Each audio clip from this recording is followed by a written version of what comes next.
Police in Zimbabwe have fired tear gas to disperse crowds protesting at the central bank's plans to introduce what they're calling a new local currency. And as André-Pierre du Plessis reports, people are afraid the bank's decision is a step towards reintroducing the failed Zimbabwean dollar. A money shortage in Zimbabwe has led the central bank to limit cash withdrawals and shut down ATMs, leading people to protest against their inability to pay for their basic needs. This is an economic disaster Zimbabwe tried to and almost succeeded in avoiding. After the country's inflation hit 240 million% in 2009, Zimbabwe abandoned its currency. Instead, it told Zimbabweans to use a mix of US dollars, South African rands, and Chinese yuan as legal tender. Under the multi-currency system, we're supposed to be using 9 currencies. Right now, we're using only 1 currency, which is basically the US dollar.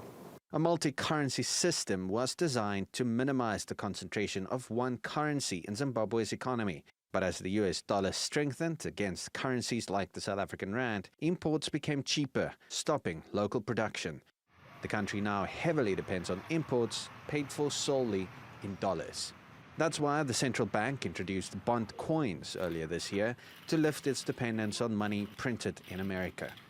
By October, it hopes to extend this practice to paper money that it calls bond notes. But Zimbabweans fear it's part of the government's plans to return to its hated local dollar. We're demonstrating against the bond notes. We don't want the bond notes because it actually will lead to further corruption and total devaluation of the currency.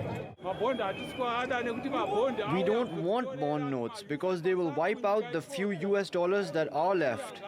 They have come to destroy the country. We do not want them. Some economists say the new notes might relieve the cash shortage, but won't address the cause of Zimbabwe's economic crisis. The country faces a dwindling domestic demand, its worst drought in 2 decades, and a volatile political environment with no end in sight. André-Pierre du Plessis, TRT World. Tawanda Karombo joins me from Harare in Zimbabwe. Welcome to Money Talks. Fears of a dollar shortage have been growing for a while and protests on the streets have turned violent. What's the feeling from people on the ground?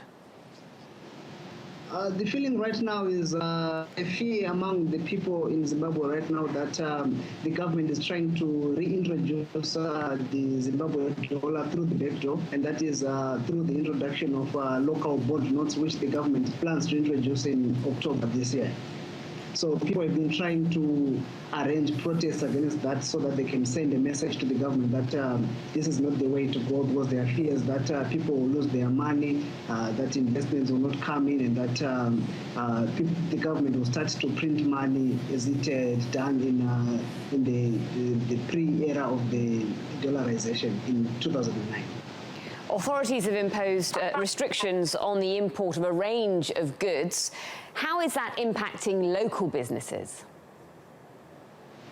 Yeah, the import restrictions are mainly on goods was Zambia and South Africa, the major trade partners of Zimbabwe. So most businesses in Zimbabwe import their stock for resale in Zimbabwe from South Africa and from Zambia as well as from Botswana. So most shops right now are short of those goods because local industry is operating at a capacity utilization of below 40%. So there have been hiccups in trying to stock up the shops, and local businesses they are feeling the impact of these restrictions, and this has also had an impact on the informal traders who were importing goods for resale into Zimbabwe. Now the government is trying to prop up the formal businesses that are in Zimbabwe through these restrictions, but so far we have not yet seen a real impact of the import restrictions. In fact, some prices of goods and commodities have gone up. That's because it has now become expensive to import the goods into Zimbabwe, because the government requires that importers have a special permit to import these goods.